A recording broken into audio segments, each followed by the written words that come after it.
Bonjour à tous, Kida. Nous allons nous intéresser à notre corps et à notre esprit.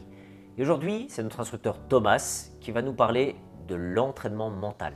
Merci Nicolas, salut à tous, j'espère que vous vous portez bien durant le confinement et que vous trouvez assez d'occupations à faire. Aujourd'hui on va parler d'un thème un petit peu particulier. Vous le savez, dans le Krav Maga, il est important de s'entraîner physiquement, techniquement, mais il est également important d'entraîner l'aspect mental pour s'améliorer davantage. Le mental a un effet sur le corps et inversement. Prenons par exemple un souvenir. Nous avons tous remarqué que très rapidement, on est capable de revivre et de se replonger dans le même état émotionnel que quand ce souvenir a eu lieu. Que l'expérience soit positive ou négative, on peut ressentir les mêmes choses, les mêmes stress, les mêmes joies. C'est en réalité notre subconscient qui travaille. Comment reprogrammer le subconscient avec des images et des émotions? Ça, c'est le langage même du subconscient.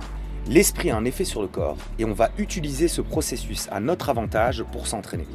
Qu'est-ce que le mental training? Le mental training consiste à s'entraîner sur 4 aspects différents. Le premier aspect consiste à s'entraîner à gérer son stress. On va conditionner notre esprit à mieux gérer le stress lors d'une confrontation. On peut être très doux à l'entraînement et se retrouver finalement figé lors d'un véritable conflit. La réaction mentale due au stress peut également créer une réaction physique inappropriée par rapport à la situation. Il est possible avec l'entraînement mental de conditionner l'esprit à avoir la réponse appropriée au danger qui survient. Deuxième aspect, améliorer sa technique. Pour s'améliorer et maximiser notre temps d'entraînement, nous allons avec l'esprit visualiser des techniques mentalement pour effectuer plus de répétitions que dans la réalité. Notre esprit est capable de créer des tonnes de scénarios qu'il serait parfois difficile de reconstituer à l'entraînement. Toute cette gymnastique cérébrale va vous permettre d'être en mesure de mieux répondre techniquement à la confrontation. Vous serez beaucoup plus réactif et vous repérez beaucoup mieux les techniques à force de les avoir répétées. Pour le troisième aspect, nous pouvons apprendre à contrôler nos émotions. L'entraînement mental peut vous permettre de mieux gérer le stress, la colère ou encore l'anxiété. Nous allons entraîner notre capacité à passer d'un état calme, détendu, à un état de courage et de détermination pour se sortir du conflit de manière appropriée. Pour le quatrième et dernier aspect, on peut s'entraîner à créer le mental désiré. Nous pouvons associer un geste, une image, un son pour l'ancrer un état mental de guerrier, de combattant, pour sortir d'une situation. Nous pouvons également l'associer dans l'autre sens pour retrouver un état de quiétude, après un conflit, après un cours de Krav Maga ou dans la vie de tous les jours. Le but est d'être capable de recréer cet état mental quand nous en avons besoin. Pourquoi devrions-nous faire du mental training ? Grâce au mental training, nous allons optimiser notre temps d'entraînement. On peut l'utiliser partout et n'importe quand. Il est d'autant plus important si nous sommes blessés pour continuer de garder notre niveau et nous améliorer sur certains aspects.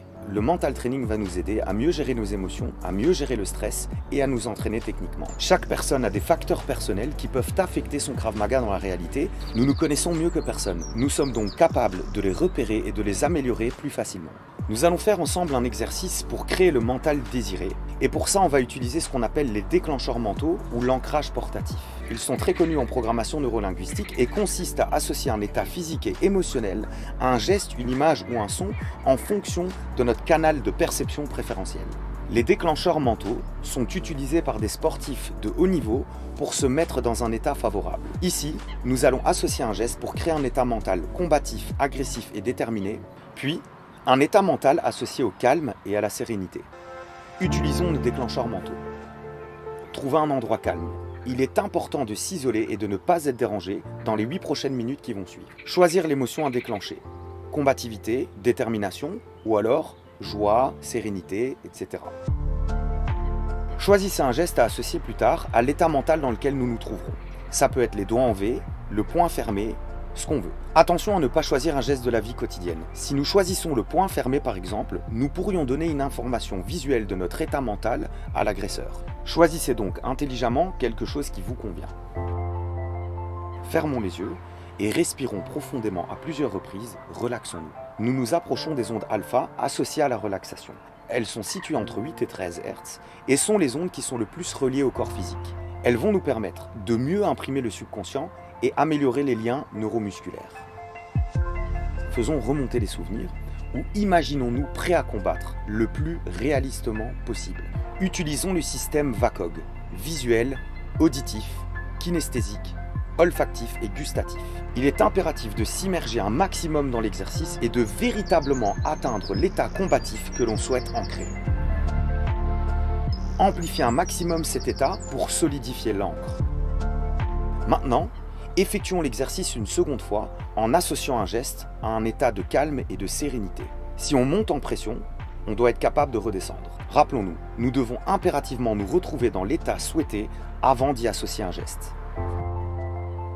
Répétons l'exercice plusieurs fois dans la journée et plusieurs fois dans la semaine, ce qui va nous permettre de solidifier l'encre. Nous verrons qu'à terme, lorsque nous ferons ce geste, nous serons dans l'état mental associé.